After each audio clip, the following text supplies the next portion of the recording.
이런 문의 많이 하셔요. 학원 경력을 짧지만 과외를 하고 있습니다. 저는 사실 그거 듣질 않아요. 저는 그거는 그냥 경력 없다고 보는 거니까. 학원은 가르침만으로 운영되지 않아요. 꼭 명문대학 나왔다고 학원 선생님이 좋은 사람이 되고 이런 거 같지 않더라고요, 요즘에는. 학원에 엄마가 전화가 와. 애가 집에 안 들어왔대. 집에도 엄마한테 얘기 안 했어. 호감을 사기 위해서 애들하고 막 계속 오바를 하는 거죠. 제 학원들은 학군지에 있는 학원들이 아니다 보니까 저는 선생님들이 그냥 인성이 좋았으면 좋겠어요. 아이들과 잘 지내고 어차피 학교 시험 문제 수준이 아주 높진 않기 때문에 진도 잘 떼어주고 그 학교 시험을 충분히 대비해 줄 수 있는 지적 능력과 설명 능력을 갖춰야겠지만 공부를 적게 하는 지역의 학생들은 당연히 공부에 대해서 집중하는 양도 떨어지기 때문에 그거를 계속 꾸준하게 작업해 줄 수 있게 아이에게 계속 관심을 주는 선생님이어야 되기 때문에 소위 말해서 학군지 아닌 선생님들은 실력도 실력이지만 그분들이 좀 오지랖이 넓었으면 좋겠고 남의 인생에 약간은 개입하려는 여지가 있는 사람이 저는 좋은 선생님이라고 봐요. 당연히 학군지에 더 들어가서 막 수능 준비 빡세게 하고 4점짜리 다 풀어주고 이러려면은 당연히 이제 실력이라는 게 중요하지만 선생님도 역시 학군 선생님 상이 있고 저는 비학군지 선생님을 원하는 상이 달라져야 될 것 같아요. 왜냐면 그 대신 맞춰주면 되는 거니까. 그 대신 그 꾸준함은 만들어줘야 되니까. 학생을 향한 관심이 많고 수업을 일정 정도 할 수 있는 소화 수준이 되면은 학군지 아닌 지역의 학원 가면은 성공하실 수 있을 것 같고 나는 막 실력이 너무 좋은데 사실은 애들 하나하나 매칭시키기 싫어. 나는 강의로 쇼부를 보겠어. 그러면 이제 학원가로 가야죠. 제가 학원가에서 학원을 운영하지 않기 때문에 학원가 선생님들은 학력이 다들 좋으실 수도 있을 것 같아요. 근데 저희 학원 같은 데 지원하는 선생님들은 인서울 이력서 받으면 전 되게 좋아해요. 아닐 때도 있거든요. 인서울 반, 뭐 인서울 아닐 때 반. 그러나 인서울 선생님이 퍼포먼스를 잘 낼 거냐? 아까 말한 기준이 이제 달라지죠. 수업만 잘하고 실력이 좋아하면은 뭐 더 공부를 옛날에 많이 했던 사람이 더 잘할 수 있겠지만 소위 말하는 비학군지나 학원가가 아닌 동네 선생님들은 아이들을 꾸준히 관리할 수 있는 게 중요하기 때문에 꼭 명문대학 나왔다고 학원 선생님이 좋은 사람이 되고 이런 것 같지 않더라고요, 요즘에는. 학생들을 케어할 수 있고 딜리버리만 적당히 할 수 있으면 그래서 아이들이 알아듣고 그 선생님 수업을 들었을 때 성과를 낼 수 있을 만큼만 실력은 준비하면 되고 그 다음에는 관심이 더 중요한 것 같아요. 아까 말한 부차적인 재료들, 뭐 오지랖, 관심, 그리고 아이들을 성실하게 끊어줄 수 있는 동기부여 이런 게 더 저는 학군지 학원이 아닐 땐 더 중요한 강사 요소로 저는 평가를 한다는 거죠.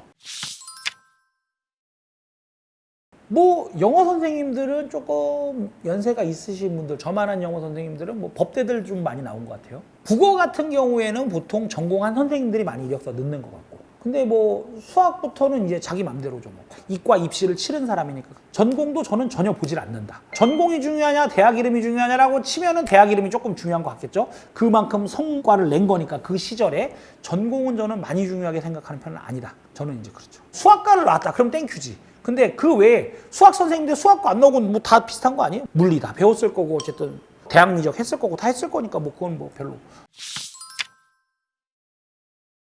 학원밖에 저는 안 보는 것 같아요. 과외는 경력으로 칠 수가 없는 것 같아요. 하나 놓고 가르치는 건 얘가 내 옆에서 뭘 할 수가 없어요. 그러니까 얘가 갑자기 수업을 하는데 핸드폰을 봐.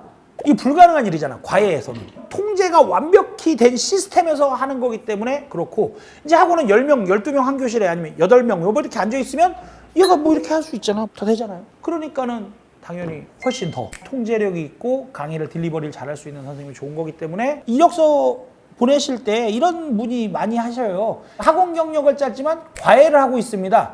저는 사실 그거 듣질 않아요.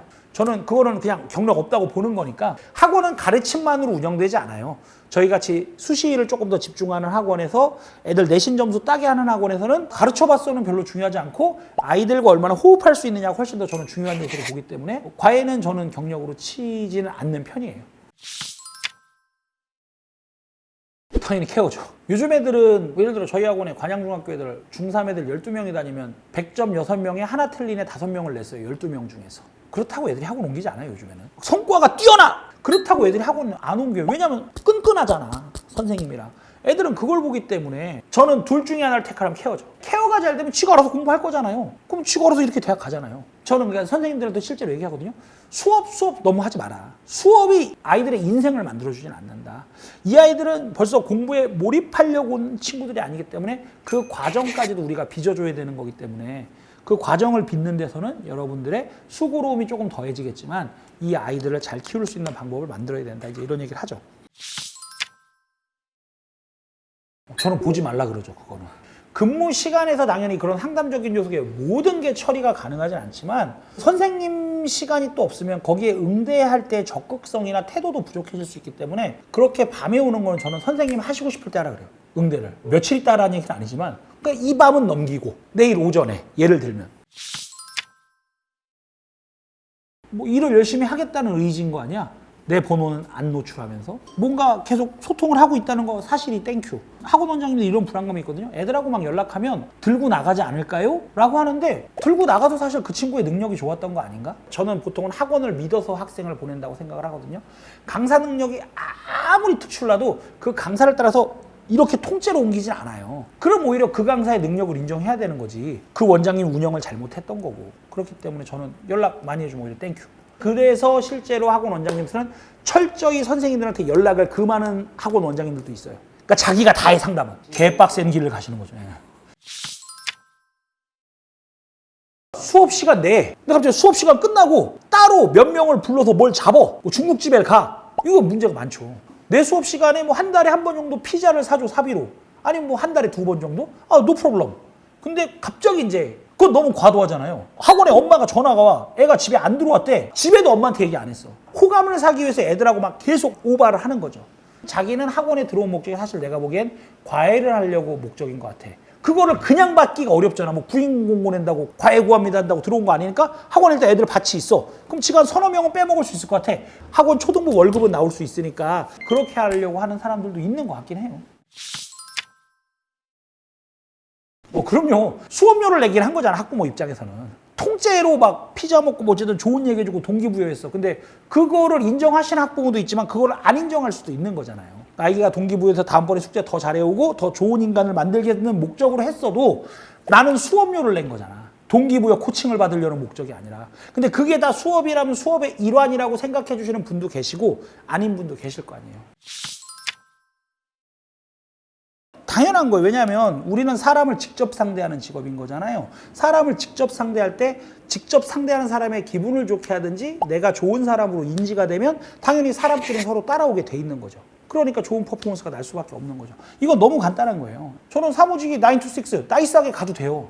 근데 이거는 거기서 끝나지가 않아요, 일은. 왜냐하면 사람을 대면하는 업무이기 때문에.